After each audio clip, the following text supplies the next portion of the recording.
क्या कांग्रेस में कोई एक ऐसा व्यक्ति नहीं मिला जिसको जो देश का सम्मान करता हो, जो सेना का सम्मान करता हो, जो देश की संस्कृति का सम्मान करता हो, उसको प्रत्याशी बनाए।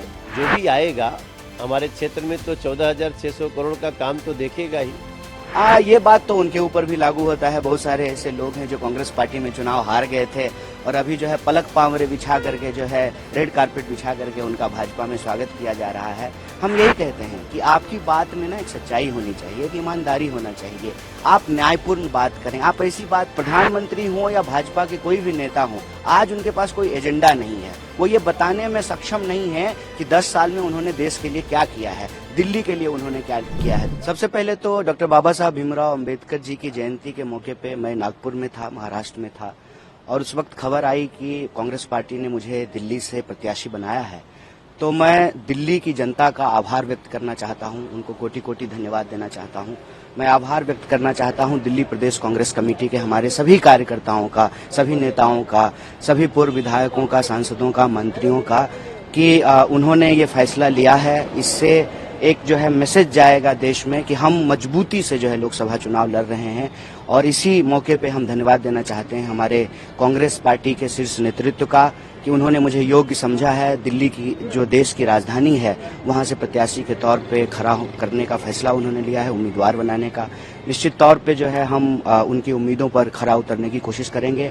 और देश में जो हमारी न्याय की मुहिम है, जो न्याय की लड़ाई है, जो हम 5 न्याय की बात कर रहे हैं, युवाओं की न्याय, महिलाओं के, किसानों की न्याय, और जो इस देश के भीतर जिन लोगों के साथ भी, चाहे वो किसी भी जाति, वर्ग, समुदाय के हों, किसी तरह का कोई अन्याय हो रहा है तो उस अन्याय को समाप्त करके न्याय की स्थापना करना, जो हमारा न्याय पत्र है उसके संकल्पों को लागू करने की हम कोशिश करेंगे, उनके उम्मीदों पर खरा उतरने का प्रयास करेंगे। देखिए, हम तो अपने लोकसभा क्षेत्र में भाजपा के प्रत्याशी के रूप में अपने पीछे किए गए कार्यों के आधार पे लोगों से प्रार्थना कर रहे हैं, लोगों से बात कर रहे हैं, और कोई ना कोई तो आना ही था, तो जो भी आए हैं उनका स्वागत ही है।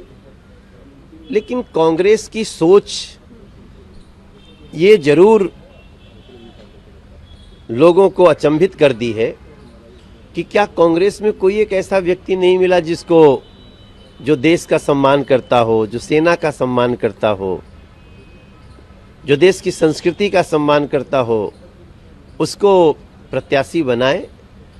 तो मुझे लगता है कि दिल्ली की जनता कांग्रेस का और इसके गठबंधन का परिचय पा चुकी है। इनके शीर्ष नेतृत्व के बारे में पर्दाफाश हो चुका है। देखिए, कोई ना कोई तो सामने होगा ही। जब चुनाव हो रहा है, इट्स लाइक कि जब कोई टूर्नामेंट होता है, कोई गेम होता है तो 2 टीम होती है, तो कोई ना कोई तो सामने होता ही। मेरे ख्याल से व्यक्ति महत्वपूर्ण नहीं होता है, विचार महत्वपूर्ण होता है, मुद्दा महत्वपूर्ण होता है। 10 साल से वो सांसद हैं तो वो बताएं नॉर्थ ईस्ट की जनता को, नॉर्थ ईस्ट दिल्ली की जनता को, कि 10 साल में उन्होंने क्या किया है, और जनता तय करेगी कि जो वो कह रहे हैं अगर वो सच है, उन्होंने जो काम किया है, तो उनको अपना समर्थन और आशीर्वाद देगी। जो भी आएगा हमारे क्षेत्र में तो 14,600 करोड़ का काम तो देखेगा ही। तो इसी बहाने उसको कैसे पहली बार मेट्रो आती है, कैसे पहली बार रेलवे स्टेशन बनता है, कैसे पहली बार एलिवेटेड रोड बनता है, कैसे पहली बार नदी पे पुल बनता है, ये सारा कुछ तो देखेगा ही। और मेरा मानना है कि जो भी आया है ना, वो 40 दिन के भ्रमण पे आया है, वो भ्रमण करके चला जाएगा। हम कल भी सेवा में थे, आज भी सेवा में हैं, कल भी सेवा में रखेंगे लोग, ऐसा मेरा विश्वास। मुझे लगता है कि दिल्ली में भाजपा जो है कोई काम नहीं करती है, सिर्फ और सिर्फ जो इंडिया ब्लॉक की पार्टियां हैं उनको परेशान करना, तंग करना। जैसा कि आप जानते हैं कि दिल्ली के चुने हुए मुख्यमंत्री को बिला वजह जो है जेल में डाल दिया गया है, कई मंत्रियों को जेल में डाल दिया गया है। तो जो एक चुनी हुई सरकार है उसको अस्थिर करने का प्रयास किया जा रहा है। तो कहीं ना कहीं ये दिल्ली का अपमान है, दिल्ली के आम लोगों का अपमान है, दिल्ली के अंदर जो लोकतांत्रिक प्रक्रिया है उसका मजाक उड़ाया गया है। मुझे लगता है कि इन चीजों का सवाल जो है, इन चीजों पर जनता जरूर पूछेगी और इसका जवाब जो है माननीय सांसद जी को देना पड़ेगा। नहीं, निश्चित रूप से हमारा जो कार्य है पहले तो हमें वो बताना है, बाकी जनता को कुछ बताना नहीं पड़ता है, उसको सब पता होता है। और मनोज तिवारी भी अपनी कोई बात छुपा नहीं सकता और दूसरा भी कोई अपनी बात छुपा नहीं सकता।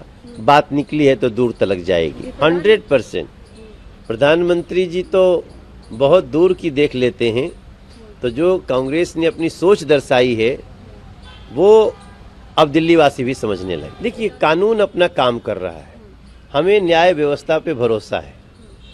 हमें पता है कि सत्ता का लोभी एक व्यक्ति सत्ता के बिना छटपटा रहा है, उसको चैन नहीं आ रहा है। राजमहल में सोने की आदत है, कहाँ उसको जेल के कमरों में अपने कर्मों से रहना पड़ रहा है। तो उस सत्ता के लोभी को, एक भ्रष्टाचारी को, उसके भ्रष्ट आचरण की सजा मिलेगी ही, ऐसा मेरा विश्वास है। बाकी कानून पे हमें पूरा विश्वास है। श्रेष्ठ उत्तराखंड पर खबरों से जुड़े रहने के लिए चैनल को सब्सक्राइब करें, बेल आइकन दबाएं और देखते रहें श्रेष्ठ उत्तराखंड।